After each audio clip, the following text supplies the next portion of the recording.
जागृत अवस्था के भोगों से आत्मा की असंगता। जिस प्रकार ये स्वप्न अवस्था में असंग होने के कारण जागृत अवस्था में लौटने पर उन स्वप्न संग जनित दोषों से लिप्त नहीं होता, उसी प्रकार जागृत अवस्था में भी ये जागृत संग जनित दोषों से लिप्त नहीं हो सकता। यही बात अब कही जाती है। वह पुरुष इस जागृत अवस्था में रमण और विहार कर तथा पुण्य और पाप को देखकर फिर जिस प्रकार आया था उसी मार्ग से यथा स्थान स्वप्न स्थान को ही लौट जाता है।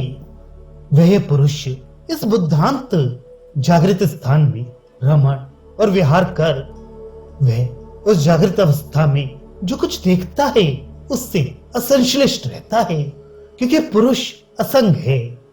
शंका, किंतु ये कैसे निश्चय किया जाता है कि वह उन्हें देखकर ही लौट आता है?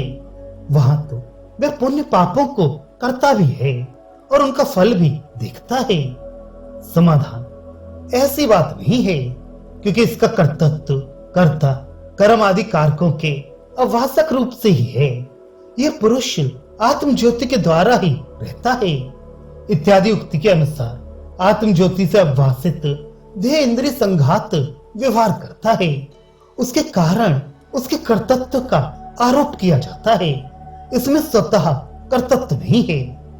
ऐसा ही कहा भी है, ध्यान करता हुआ सा, अत्यंत चंचल होता हुआ सा इत्यादि। इसका कर्तृत्व बुद्धि आदि उपाधि के कारण ही है, सतह नहीं है।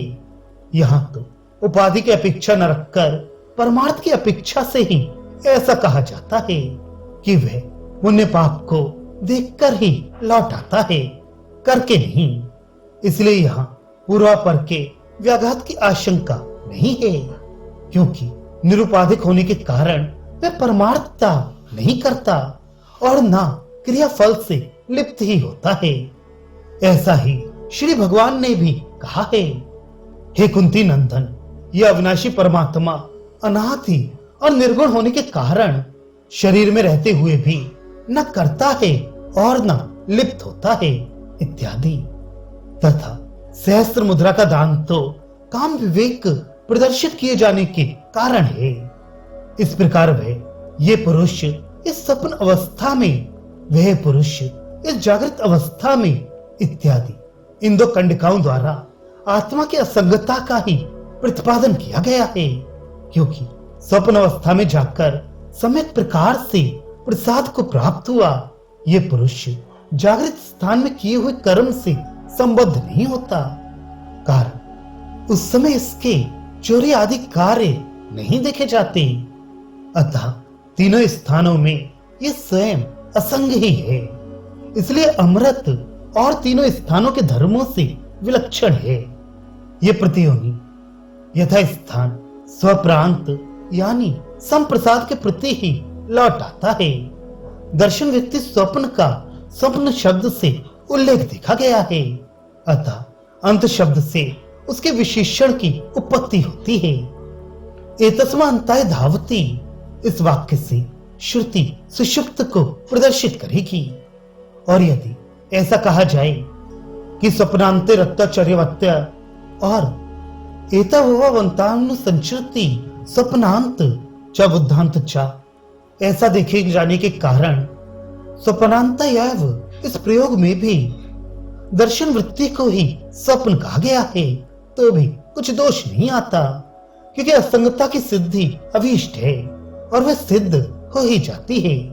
कारण ये जागृत अवस्था में पुण्य और पाप को देखकर ही तथा रमण विहार कर ये स्वप्नांत में आता है, किंतु उस समय जागृत के दोष से लिप्त नहीं होता।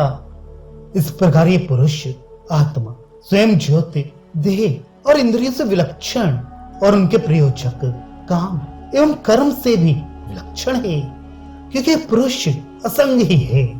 असंग होने के कारण ही सावा एष एतस्मिन् संप्रसादे इत्यादि तीन मंत्रों द्वारा इस अर्थ का प्रतिपादन किया गया है।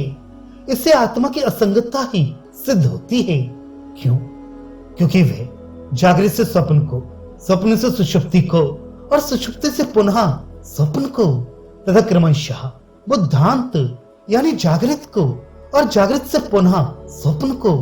इस प्रकार क्रमिक संचार के द्वारा उससे तीनों स्थानों का व्यतिरेक सिद्ध किया गया है। इसका विस्तार से प्रतिपादन कर अब जो केवल दृष्टांत मात्र रह गया है उसका वर्णन करूंगी। इस उद्देश्य से श्रुति आरंभ करती है।